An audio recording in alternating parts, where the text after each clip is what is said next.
Vote বাঁচার জন্য হোক আর মরার জন্য হোক, হল্লা সংস্কৃতিটা বজায় রাখবেন।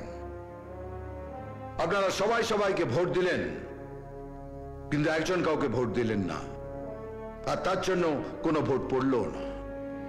পাবলিক প্রসিকিউটর প্রকাশ চৌধুরী।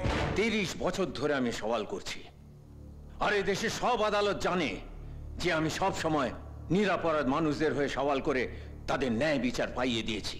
যেটা কেউ জানে না সেটা আমি জানি প্রকাশ চৌধুরী। আপনি নিরপরাধ মানুষের জন্য নয়, অপরাধীদের জন্য সওয়াল করেন, আর যে বেশি টাকা দেয় রায় হয় তার পক্ষে। তাই আপনি সাক্ষী, জুরি সব কিনে নেন, আর যে বিক্রি হতে চায় না তাকে সরিয়ে দেন। এসব মিথ্যে। বিকাশ, আপনার প্রত্যেকটা কেসের রিপোর্ট 2005 ফাদার রবার্ট হত্যা মামলা, সপরিবারে তাকে পুড়িয়ে মেরেছিল বিনোদ শর্মা।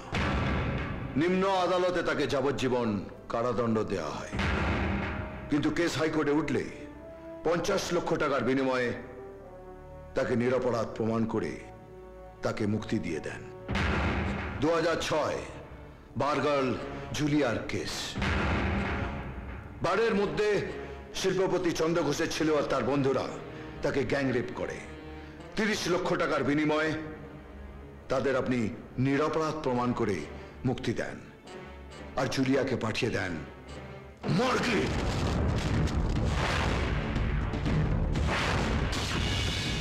$30 লাখ আছে, রায় যেন আমার পক্ষে যান। রেপটাই যখন আটকাতে পারেননি, তখন আর সেটা নিয়ে জল ঘোলা করে কি লাভ? বরং সেটা থেকে ফায়দা তোলার চেষ্টা করুন।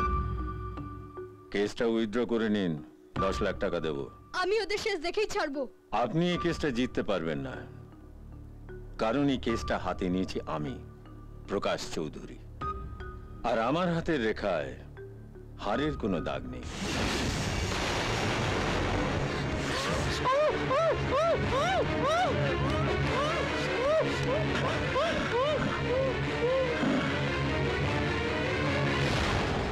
স্যার,